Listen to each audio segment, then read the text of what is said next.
ያኔ ከ12 ዓመታት በፊት የ20 ዓመት ወጣት ሳለው ኩሶ ሻንጣይን ሸክፌ በልቤ ውስጥ የነበረው ተስፋ ከሰማይ የገዘፈ ነበር። 2 ዓመታት ብቻ ሰርቼ እመለሳለሁ። እናቴን ካለችበት የቤት ኪራይ አውጥቼ የራሷ ቤት እሰራላታለሁ። እህት ወንድሞቼን የተሻለ ትምህርት አስተምራለሁ ብዬ ቃል ገብቼ ነበር የተነሳሁት። ዛሬ ግን 12 ዓመታት በኋላ ወደ ሀገሬ ስመለስ የያዝኩት ሻንጣ ቢከብድም ልቤ ግን ባዶ ነበር። በአረብ ሀገር የነበሩኝ ዓመታት የቁም እስር ቤት ይመስሉ ነበር። ሌሊት 11 ሰዓት ተነስቼ የቤቱን ወለል፣ ቁርስ፣ ስራ፣ የሶፋውን፣ ቪላዎቹን ደረጃ ስወጣና ስወርድ ቀን ያልፋል። የሰው ሀገር ፀሐዩና ብርዱ እየተፈራረቁ ገላዬን አዛሉት። የጤና መታወኩም እንደዛው። ለዓመታት በእግሬ ስቆም በመዋሌ የደም ስሬ ያብጥ ነበር። የጀርባ ህመምም እንደዛው። እነዚህ ሁለቱ ብቸኛ ጓደኞቼ ሆነዋል።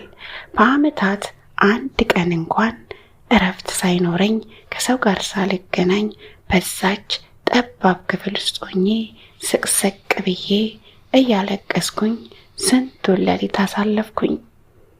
ከሁሉ በላይ ልቤን እንደ እሳት የምትለበልበው እናቴ ናት። ስደት ላይ ሆኜ እናቴ በጠና ታመመች። ገንዘብ በየወሩ ልክላት ነበር። ሁልጊዜም ስልክ ደውልላት ነበረ። እናቴ ሁሌ የምትለኝ ልጄ ገንዘቡ ይቅርብኝ፣ ፊትሽን አይቼ ልሙት ትለኝ ነበር። እኔ ግን ገና ነው፣ ቤቱ አላለቀም፣ ብዙ ነገር ይቀረኛል እያልኩኝ ጊዜውን አራዘምኩት። ከ3 ዓመታት በፊት እናቴ በጠና ድጋሚ ታመመች።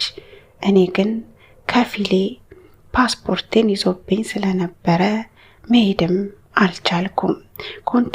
ኮንትራትሽንም አልጨረሽም እያሉ ከለከሉኝ።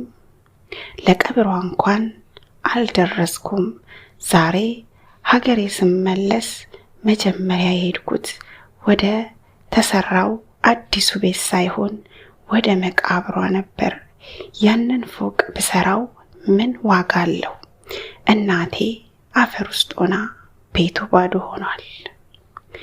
እኔ ለቤተሰብ ውበቴን፣ እድሜን፣ ማንነቴን፣ ሁሉን ነገሬን ብሰጥም እነሱ ግን አሁን ሲያዩኝ እኔን ሳይሆን ያፈራሁትን ንብረት የበለጠ ሲወዱ አየዋቸው። መሃላቸው ቁጭ ብዬ ባይተዋርነት ይሰማኛል። ስግብግብነታቸው እጅግ ይነደኛል። እህታችን ደክሟት ነው ልታርፍን የመጣችው የሚል ከመሃላቸው አንድም አላገኘውም።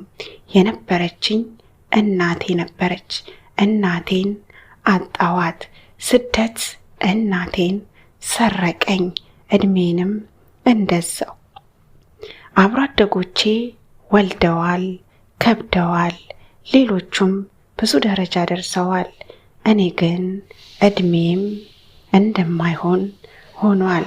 አሁን ላይ ትዳር ሊያዝ ብልም የማይሆን ነው። እድሜ ያለበት ሁኔታ ለዛ የሚያበቃኝ አይደለም። እኔም ልቤ ተሰብሯል። ብቸኝነቴን መርጬ በሰራውበት ቤት ብቻዬን ተቀምጫለሁ። ከስደት ያተረፍኩት ብቸኝነት ነው። ስደት እናቴን ሰርቆኛል። እህት ወንድሞቼም ለኔ እንዳያስቡ አድርጓቸዋል። ገንዘብ ቢኖረን የሞተችውን እናታችንን ሊመልስልናልን? የጠሉንን እህት ወንድሞቻችንን ገንዘብ ፍቅርን ይሰጣልን? ይህ እጅግ በጣም ልቤን ሰበረው። ገንዘብ ምንም ሊያረግልኝ እንደሚያልችል አሁን ተረዳሁኝ። አሁን ላይ ብቻዬን በሰራሁበት ቤት ቁጭ ብያለሁ። ይዣቸው የመጣሁት ቁሳቁስ አሁን ላይ ግድ አይሰጡኝም። እጅግ በጣም ውድ የሚባሉ ልብሶች፣ ጫማዎች፣ ስልኮች፣ ብዙ ቁሳቁሶችን ከአረብ ሀገር ሻንጣ ሞልቼ መሸከም እስከሚያቅተኝ ድረስ ይዤ መጥቻለሁ። አሁን ላይ ግን ያ ሁሉ ነገር ለኔ ምንም ነው። የሰራሁበት ቤት እንኳን የራሴ አይመስለኝም።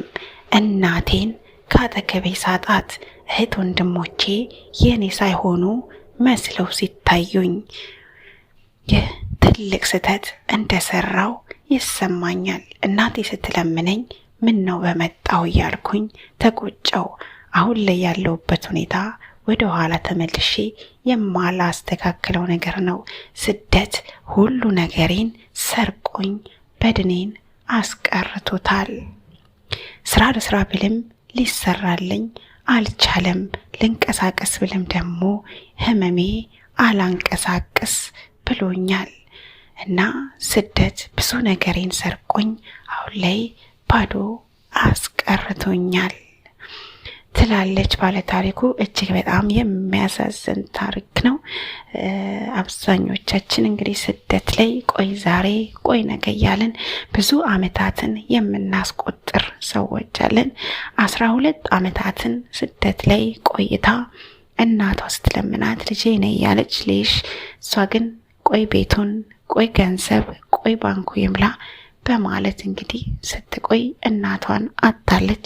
እህት ወንድሞቿም ደግሞ ለሷ ሳይሆን ለገንዘብ ያላቸው ፍቅር እጅግ በጣም አሳዝኗታል።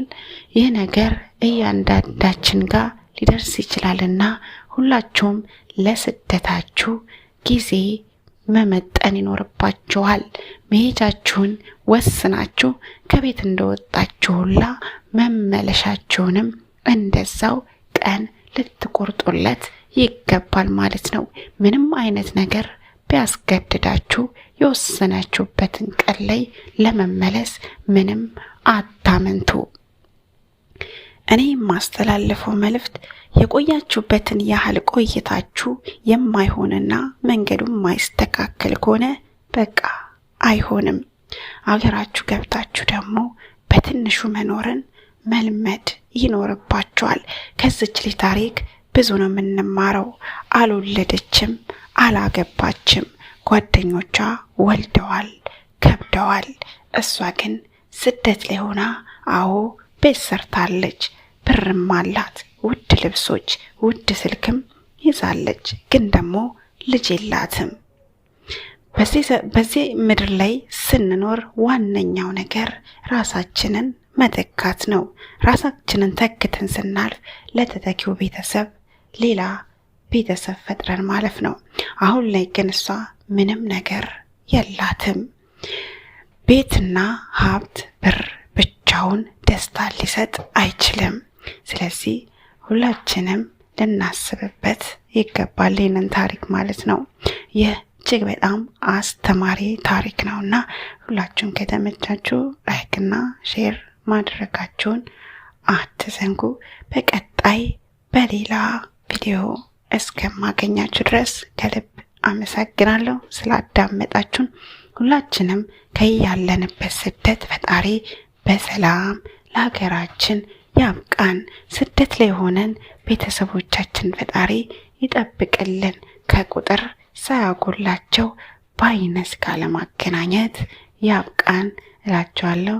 በሌላ ቪዲዮ እስከማገኛችሁ ድረስ ሰላም ሆኑልኝ።